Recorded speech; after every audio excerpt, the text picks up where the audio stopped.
విజయవాడలో విద్యార్థి సంఘాల ఆందోళన ఉద్రిక్తతకు దారితీసింది. లోక్ భవన్ ముట్టడికి బయలుదేరిన విద్యార్థి సంఘాలను పోలీసులు అడ్డుకున్నారు. దీంతో మ్యూజియం రోడ్డు వద్ద ఉద్రిక్త పరిస్థితులు నెలకొన్నాయి.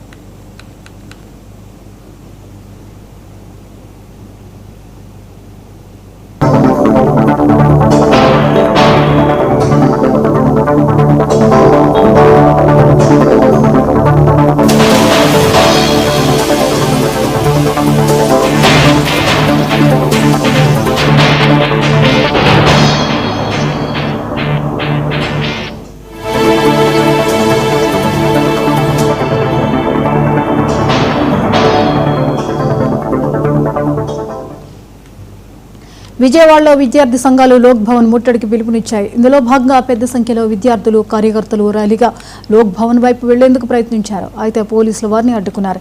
ఈ క్రమంలో విద్యార్థులు, పోలీసుల మధ్య వాగ్వాదం చోటు చేసుకుంది. మ్యూజియం రోడ్డు వద్దకు భారీగా తరలివచ్చిన కార్యకర్తలతో పరిస్థితి ఉద్రిక్తంగా మారింది. ఎలాంటి అవాంఛనీయ ఘటనలు జరగకుండా పోలీసులు భారీగా మోహరించారు. భద్రతను కట్టుదిట్టం చేశారు. అసలు స్వరూపం బయటపడింది.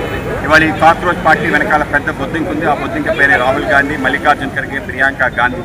వీళ్ళు నిన్న నరేంద్ర మోడీ గారి ఇంటిపైన దాడి చేయడం, ఎవరికి చెప్పకుండా వచ్చి దాడి చేయడం ఏదైతుందో, ఈ అత్యున్నతమైన స్థానంలో ఉండే వ్యక్తి పైన దాడి చేయడం అంటే దేశంపై దాడిగా మేము భావిస్తాం. ఈ విధంగా దేశంపై దాడి చేసే హక్కుని గౌరవించారు. ఇవాళ దేశాన్ని ముక్కలు చేయాలని చెప్పి 370 అధికారిని పునరుద్ధరిస్తామని మాట్లాడుతున్న శక్తులకి మీరు వంత పాడుతున్నారా? ఇవాళ అక్కడ ఏవైతే పాటలు పాడుతున్నారో, అఫ్జల్ తేరా నామ్ రహేగా ఇన్షాల్లా ఇన్షాల్లా అనే మాట కానీ, తేరా నామ్ రహేగా అల్లాకా అనే పాటలు పాడుతున్న శక్తులకు కానీ మీరు ఏ విధంగా సపోర్ట్ చేస్తారు? ఇవాళ భారత మాత అంటున్నారు. వీళ్ళు భారత మాతకి ఎంతమంది తండ్రులు అని భారత మాతని అత్యంత నీచంగా మాట్లాడే శక్తులకి నువ్వు ఏ విధంగా సపోర్ట్ చేస్తున్నావు? ఇవాళ ఇవన్నీ ప్రశ్నించడం కోసం ఇక్కడ రావడం జరిగింది. ఇవాళ ప్లే కార్డ్స్లో తీసుకొచ్చిన నిరసన తెలియజేయండి. నిరాశకు మిగిలాయి వాళ్ళు, నిరాశ నిస్పృహలోనే. ఎందుకంటే ఒక్క విద్యార్థి కూడా నిట్టు రాసిన విద్యార్థి అక్కడ నిరసన లేదు. మీరు అడగండి, అందరూ అనేక రకాల మాధ్యమాల్లో చూపిస్తున్నారు. తెలియజేసే భాగంగా కాంగ్రెస్ యొక్క అసలు స్వరూపం బయటపడింది. ఇవాళ ఈ కాక్రోచ్ పార్టీ వెనక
విజయవాడలో విద్యార్థి సంఘాల ఆందోళన ఉద్రిక్తతకు దారితీసింది. లోక్ భవన్ ముట్టడికి బయలుదేరిన విద్యార్థి సంఘాలను పోలీసులు అడ్డుకున్నారు. దీంతో మ్యూజియం రోడ్డు వద్ద ఉద్రిక్త పరిస్థితులు నెలకొన్నాయి. విజయవాడలో విద్యార్థి సంఘాలు లోక్ భవన్ ముట్టడికి పిలుపునిచ్చాయి. ఇందులో భాగంగా పెద్ద సంఖ్యలో విద్యార్థులు, కార్యకర్తలు ర్యాలీగా లోక్ భవన్ వైపు వెళ్లేందుకు ప్రయత్నించారు. అయితే పోలీసులు వారిని అడ్డుకున్నారు. ఈ క్రమంలో విద్యార్థులు, పోలీసుల మధ్య వాగ్వాదం చోటు చేసుకుంది. మ్యూజియం రోడ్డు వద్దకు భారీగా తరలివచ్చిన కార్యకర్తలతో పరిస్థితి ఉద్రిక్తంగా మారింది. ఎలాంటి అవాంఛనీయ ఘటనలు జరగకుండా పోలీసులు భారీగా మోహరించారు. భద్రతను కట్టుదిట్టం చేశారు.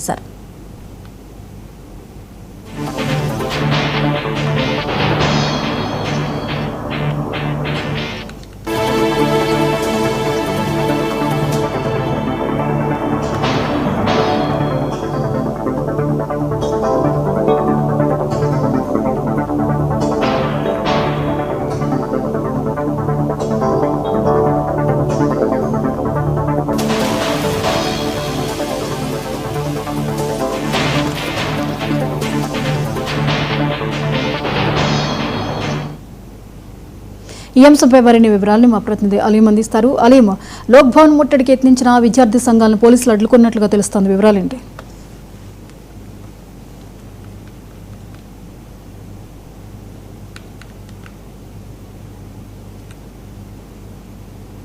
నిరసనల కార్యక్రమంలో భాగంగా ఆ ప్రాంతంలో కాంగ్రెస్ పార్టీ వాళ్ళు వెళ్ళటం, అలాగే ప్రధాని మోడీ ఇంటి వద్ద కూడా పెద్ద ఎత్తున నిరసన కార్యక్రమాలు చేపట్టేటపైన అటు బీజేపీ నేతలు సీరియస్ అయ్యారు. ఈ అంశం మీద నిన్న బీజేపీ వర్సెస్ కాంగ్రెస్ మధ్యన పెద్ద ఎత్తున కూడాను యుద్ధ వాతావరణం విజయవాడలో జరిగింది. ఈ నేపథ్యంలోనే ఈ రోజు కూడా ఎవరైతే విద్యార్థి సంఘాలు ఉన్నారో ఆయన జంతర్ మంతర్ వద్ద జరుగుతున్న నిరసన కార్యక్రమాలన్నింటినీ కూడాను ఎస్ఎఫ్ఐ ఆధ్వర్యంలో ఈ రోజు లోక్ భవన్ ముట్టడించాలని చెప్పి కూడాను సిపిఎం, సిపిఐ, కాంగ్రెస్ పార్టీలకు చెందిన యువజన విద్యార్థి విభాగం నాయకులు పిలుపునిచ్చిన నేపథ్యంలో ఈ రోజు బందర్ రోడ్డు మీదుగా అటు లోక్ భవన్ వెళ్తున్న సందర్భంగా విద్యార్థులందరినీ కూడా పోలీసులు అరెస్ట్ చేసి వివిధ పోలీస్ స్టేషన్లు కూడా తరలించారు. ఎస్ఎఫ్ఐ స్టూడెంట్లు పెద్ద ఎత్తున కూడా అరెస్ట్ చేశారు. అంతేకాకుండా కాంగ్రెస్ పార్టీకి చెందిన నాయకులు వాళ్ళందరినీ కూడాను ఏదైతే హౌస్ సంబంధించిన అరెస్టులు కూడా చేయడం జరిగింది.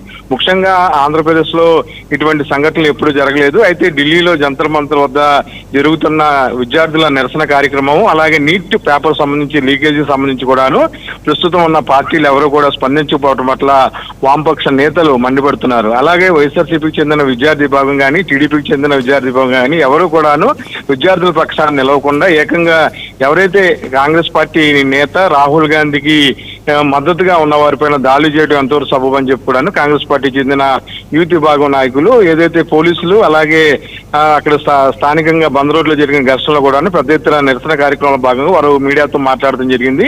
ఖచ్చితంగా నీట్ పేపర్ కి సంబంధించి ఎవరైతే బాధ్యులు ఉన్నారో కేంద్ర మంత్రి వెంటనే రాజీనామా చేయాలని, మోడీ విద్యార్థులపై జరిగిన లాఠీ చార్జీకి క్షమాపణ చెప్పాలని చెప్పి కూడా వాడు పెద్ద ఎత్తున నిరసన కార్యక్రమం భాగంగా ధర్నా కార్యక్రమం నిర్వహించారు. అయితే లోక్ భవన్ ఏదైతే రాజ్భవన్ కి గవర్నర్ వద్దకు వెళ్ళి ఒక వినతి పత్రాన్ని సమర్పిస్తాము, ఏదైతే విద్యార్థులపై జరుగుతున్న అన్యాయాన్ని పూర్తిగా కూడా వివరిస్తామని చెప్పిన విద్యార్థి విభాగ నాయకులందరినీ కూడా అరెస్ట్ చేసి మాచవరంతో పాటు వివిధ పోలీస్ స్టేషన్లకి తరలించడం జరిగింది. ప్రస్తుతం బందర్ రోడ్లో వివిధ ప్రాంతాల నుంచి వస్తున్న విద్యార్థులందరినీ కూడా అడ్డుకున్నారు. కొంతమంది విద్యార్థి విభాగం అధ్యక్షులందరినీ కూడాను పోలీసులు అదుపులో తీసుకోవడం జరిగింది. బందర్ రోడ్డు అంతా కూడాను రోడ్లంతా కూడా బ్లాక్ చేసి ఎవరైనా అనుమానిత వ్యక్తులు ఉంటే ఆ ప్రాంతం వైపు వెళ్లకుండా గవర్నర్ అంటే లోక్ భవన్ వైపు ఎవరైపు ఆ ప్రాంత వైపు వెళ్లకుండా కూడాను పోలీసులు కట్టడి చేస్తున్నారు. Jyothi. Right, thank you Abdul. Thank you Ali.